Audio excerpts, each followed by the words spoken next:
Ready start. महोदय, इस संबंध में दिन प्रतिदिन बढ़ने वाले भ्रष्टाचार की समाप्ति के लिए और कर्मचारियों के रवैये के संबंध में माननीय सदस्यों ने विचार प्रकट किए। विराम।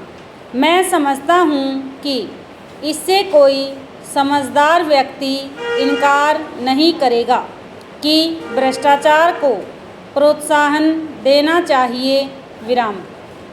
अतः इस ओर विशेष ध्यान देने की आवश्यकता है। विराम।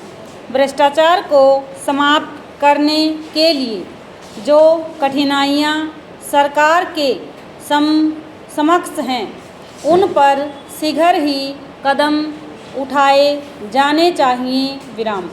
यदि सख्ती भी बरतनी पड़े तो चिंता नहीं, हमें ऐसे कदम उठाने ही हैं। विराम। पैराग्राफ।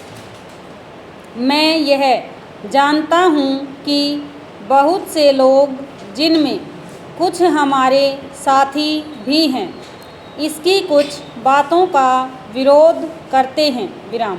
परंतु यदि हम देश की उन्नति चाहते हैं, यदि हम देश को आगे बढ़ाना चाहते हैं और विशेषकर यदि आप समाजवादी ढांचे के आधार पर, जिसको कि कांग्रेस ने देश के लिए निश्चित किया है, इस देश की व्यवस्था करना चाहते हैं, तो हमारे लिए आवश्यक है कि हम इस तरह से कदम उठाएं कि जिससे लोगों को अपनी जीविका सुंदर ढंग से कमाने के लिए साधन जुट जाएं। विराम। वास्तव में यह सरकार जिसने यह साहसपूर्ण कार्य किया है, इस कार्य के लिए सबसे अधिक बधाई की पात्र हैं। विराम। जो लोग यह आशा करते हैं कि हर एक काम उस ढंग से होना चाहिए जिसके लिए गांधी जी हमसे कहा करते थे, और जैसा कि अभी हमारे एक साथी कह रहे थे कि जिस तरह से सरकार ने इस संबंध में व्यवहार किया है, वह गांधी जी की नीति के अनुसार नहीं था। विराम।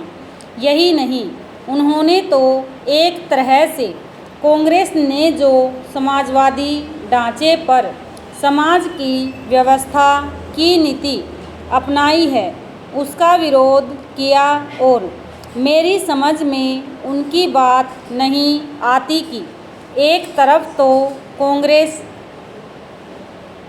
वह कांग्रेस के अंदर है और दूसरी ओर कांग्रेस द्वारा स्वीकार की हुई नीति का इस प्रकार से विरोध करते हैं। विराम।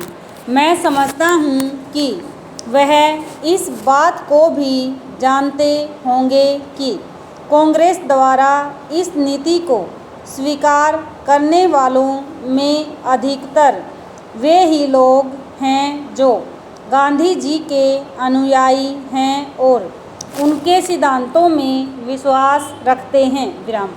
ऐसी स्थिति में उनकी वह बात समझ में नहीं आती कि आज सरकार प्रजातंत्र और गांधी जी के बताए हुए नियमों के अनुसार आचरण क्यों नहीं कर रही है। विराम। यह बात बिल्कुल ठीक नहीं है। विराम। ओवर।